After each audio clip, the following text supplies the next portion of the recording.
Good morning বন্ধুরা, আজকে আবার একটা নতুন ব্লগ নিয়ে চলে এসেছি আমি। দেখতে থাকো তোমার ছায়া ডেলি ব্লগে। সবাইকে স্বাগত জানালাম। আজকের হচ্ছে অম্মপতি, তাই জন্য সকাল সকাল উঠে পড়েছি। উঠে এই যে বাসি ঘরে কাজটা সেরে আর এই যে চান করে পুজো করে নিচ্ছি। কেন অম্মপতি পড়ে গেলে আর পুজো করতে পারবো না, তার জন্য এই যে পুজোটা আগে করে নিলাম বাসি ঘরে কাজ সেরে। এই যে পুজোটা শেষ করেই তারপরে টিফিন চাটা সব খাওয়া হবে। কেন এখন অবধি কেউ ওঠেনি, এখন আমি সকালবেলায় উঠে পড়েছি। উঠে আগে বাসি ঘরে কাজটা সেরে আর চানটা করে পুজোটা করে নিচ্ছি। কেন অম্মপতি পড়ে যাবে, কেন অম্মপতি পড়ে গেলে আর পুজো করতে পারবো না, তার জন্য এই যে আগে পুজোটা করে নিলাম। নিয়ে এইবার পুজো শেষ করে এইবারে দেখি এবারে কি চাটা খাবো। তোমাদের দাদাভাই এবারে উঠবে। এই যে চাও বসিয়ে দিয়েছি। এই যে আমাদের তো র চা খাওয়া হয়, দুধ চা খাই না আমরা, তার জন্য এই যে আদা দিয়ে একটু র চা করছি। তোমার দাদাভাইও উঠে পড়েছে। এই যে চা খাবো একটু, তারপরে টিফিন বানাবো। কেন আজকে তো শনিবারে আমাদের নিরামিষছি। হ্যাঁ, এই যে তোমাদের দাদাভাই আর আমি চাটা খেয়ে নিই তারপরে দেখি কি টিফিন বানাবো। এই যে টিফিনের জন্য এই যে রেডি করে ফেলেছি। এই যে আলু ভাজবো আর একটুখানি পরোটা করব আর বেগুন ভাজবো। কেন এই বেগুন ভাজাটা আমার মেয়ে খেতে ভালোবাসে, আলু ভাজা দিয়ে শুকনো খেতে পারে না, তার জন্য এই বেগুন ভাজা ওর জন্য।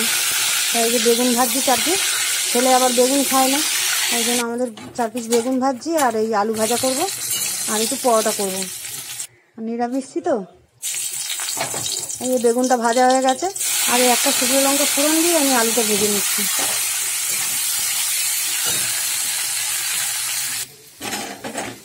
তাড়াতাড়ি করে পরোটা ভাজছি, কেন তোমাদের দাদাভাই কাজে যাবে, দেরি হয়ে যাচ্ছে এদিকে টিফিন করতে। এই যে তোমাদের দাদাভাইকে খেতে দিয়ে দিচ্ছি। এই যে তোমাদের দাদাভাই খেয়ে কাজেও বেরিয়ে গেল। এবারে আমাদের খাওয়া হয়ে গেছে। এবারে আমি দুপুরের কি রান্না করবো এই যে সব কেটে কুটে গুছিয়ে নিয়েছি। দেখতে থাকো তোমরা কি রান্না করছি। এই যে পেঁপে দিয়ে টমেটো কাঁচা লঙ্কা দিয়ে যে মুগের ডাল বসিয়ে দিয়েছি এদিকে প্রেসারে, আর এদিকে কড়াতে তেল দিয়ে দিচ্ছি।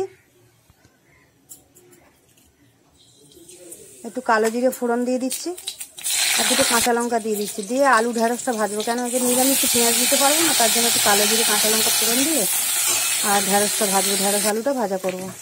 এই যে একটুখানি আলুটা আগে ভেজে নিলাম, একটু নেড়ে নিলাম, নিয়ে এবারে ঢেঁড়সটা দিয়ে দিলাম। দেখো ঢেঁড়স আলুর ভাজাটা লাল লাল করে যে ভেজে নিয়েছি, নিয়ে নামিয়ে নিচ্ছি। ঢেঁড়স আলু ভাজা হয়ে গেছে। এবারে আমি ডালটা ফোড়ন দিয়ে নেবো। যে জিরে তেজপাতা শুকনো লঙ্কা ফোড়ন দিয়ে দিয়েছি, একটু আদা ঘষে দিয়ে দিচ্ছি। কেন মুগের ডালও তো একটু আদা বাটা দিলে খেতে ভালো হয়, তাই জন্য একটু আদা ঘষে দিয়ে দিলাম।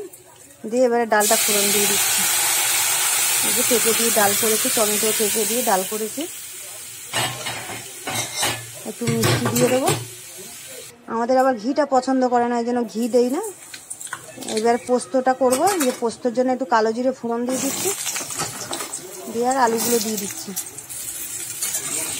পোস্তটাও খেতে ভালোবাসে আমার মেয়ে। ডাল আর পোস্ত হলে ওদের 2 ভাই বোনের আর কিছু চাই না, তাই জন্য পোস্তটা করলাম। এই যে আলুটা একটু লাল করে ভেজে নিয়েছি। এবারে পোস্ত বেটে রেখেছিলাম, কাঁচা লঙ্কার পোস্ত, এটা দিয়ে দেবো। এই যে কাঁচা লঙ্কা পোস্তটা দিয়ে একটু নাড়িয়ে জল দিয়ে দেবো।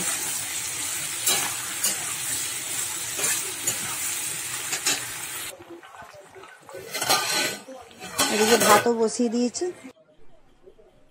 দেখো আমার রান্না কমপ্লিট। এই যে দেখো গরম গরম ভাত করে দিয়েছি, ভাত হয়ে গেছে। এখানে ঢেঁড়স আলু ভাজা আর এখানে পোস্ত, এখানে এই যে ডাল করেছি পেঁপে দিয়ে। আর আজকের আর চাটনি করিনি, কারণ লেবু ছিল বলে, গন্ধরাজ লেবু, তার জন্য আর চাটনি করিনি। দেখতে থাকো। এই যে মেয়েকেও খেতে দিয়ে